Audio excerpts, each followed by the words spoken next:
బైబిల్లో కొలసి 3:13 ఈ మాట చదువుదాం. చదవండి, అందరూ కూడా చదవండి. ఎవడైనను తనకు హాని చేసినని ఒకడు అనుకుని ఎడల ఒకనికొకడు సహించుచు ఒకనినొకడు ఏం చేయాలట? క్షమించుడి. అంటే ఏం చేయాలట?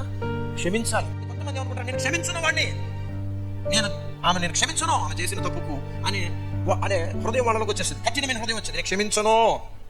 ఏమండి, మనం బైబిల్ చెప్తుంది ఒకరినొకరు ఏం చేయాలండి? క్షమించాలి. ఎలా క్షమించాలో తెలుసు, అది కూడా ప్రభువు మనల్ని ఎలాగ క్షమించాడో మనం కూడా అలాగే. దేవునికి స్తోత్రం చెప్దామా?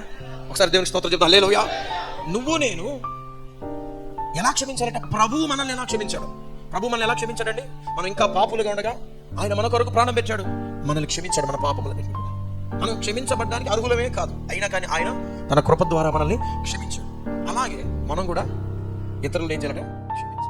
ఇప్పుడే గొడవపడ్డారు, ఇప్పుడే గొడవైంది, కానీ ఒక పావుగంట అరగంట తర్వాత మరలా వాడు సంతోషంగా మాట్లాడుకోగలుగుతారు. అది క్షమించే గుణానికి ఉన్న గొప్ప శక్తి. హల్లెలూయా. ఇప్పుడే పోట్లాడుకున్నారు కానీ క్షమించే గుణం లేదు. అలాగే ఆ రోజు గడిచింది, 2 రోజులు కూడా అలా గడిచింది.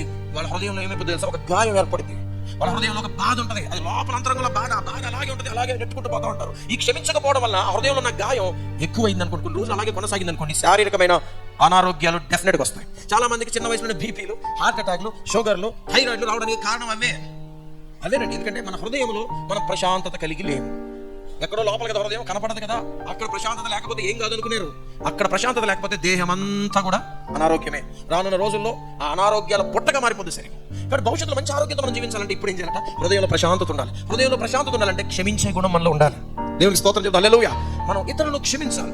Forgive others. ఒకసారి యేసయ్య వద్దకు ఒక శిష్యుడు వచ్చి అడిగాడు, అయ్యా నా సహోదరుడు నా పట్ల తప్పు చేశాడు, అతన్ని నేను క్షమించాను, కానీ మరలా తప్పు చేశాడు, మరలా క్షమించాలి, ఎన్నిసార్లు క్షమించాలి ఇలాగా అని అడిగాడు.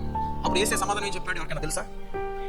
77 మార్లు 7 మార్లు అని చెప్పాడు ఆయన. అంటే ఇన్ఫినిట్ టైమ్స్, ఎన్నిసార్లు అయినా క్షమించడానికి నువ్వు సిద్ధంగా ఉండాలి. ఎందుకు? అబ్బా వాడిని అన్నిసార్లు క్షమించాలి. నేను క్షమించడం వాడి కోసం కాదు, అవతల వ్యక్తి కోసం కాదు, క్షమించడం నీ కోసం క్షమించాలి. క్షమించకపోవడం వల్ల అవతల వ్యక్తికి కాదు నష్టం, నీకే. ఎందుకంటే క్షమించకపోవడం వల్ల హృదయంలో నీకు కలిగిన గాయం నీ హృదయాన్ని కాల్చి పడేసింది, దహించి వేస్తూ ఉంటుంది. ఒకరినొకరు క్షమించుకోవాలి. చెప్పండి అందరూ, ఒకరినొకరు క్షమించుకోవాలి.